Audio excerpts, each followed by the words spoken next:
Gros plan à présent sur cette étude très prometteuse réalisée par des neuropsychiatres de l'ULB. Elle concerne ceux qu'on appelle les Covid longs, les malades qui ont des symptômes qui persistent pendant des mois.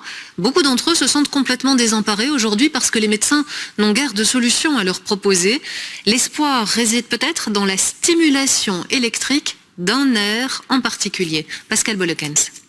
Même en été, ça a perduré parce que j'ai eu des douleurs thoraciques par moment. Je n'arrivais plus à marcher correctement. J'étais essoufflé à l'effort, je ne savais plus, je savais plus faire des activités comme avant. J'étais tout le temps fatigué. Il y a des jours, ça allait un peu mieux, mais après, c'était un autre symptôme qui apparaissait. Melvin, comme Dimitri, ont fait le Covid en mars dernier. Et depuis qu'ils ont été déclarés guéris, ils continuent pourtant à avoir de multiples symptômes. Le médecin, je voyais, pour lui, c'était de l'anxiété, de l'angoisse, du stress. Il ne voyait que ça, parce qu'il n'avait sûrement pas encore assez de données.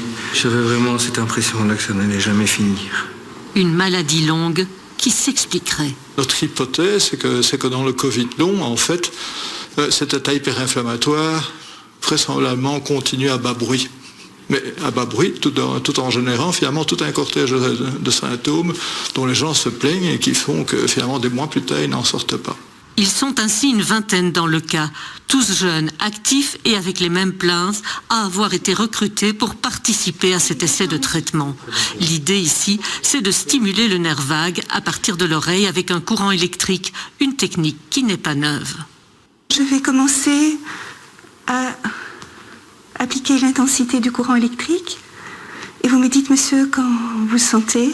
La stimulation du nerf vague est quelque chose qui permet de diminuer au niveau sanguin les facteurs inflammatoires. Et c'est quelque chose qui est utilisé en clinique maintenant de manière de plus en plus régulière pour des pathologies inflammatoires comme l'arthrite rhumatoïde par exemple.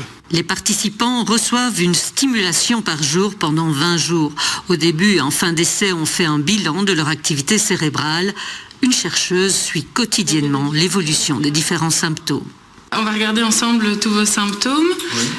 Au niveau de votre fatigue, comment ça va aujourd'hui ? Aujourd'hui, je suis à 4. À 4 ? Ok, c'est quand même mieux que hier, hein ?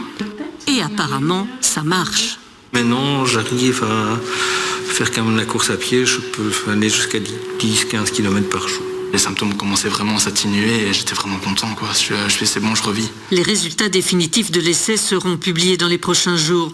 Mais selon ses auteurs, tous les participants vont mieux.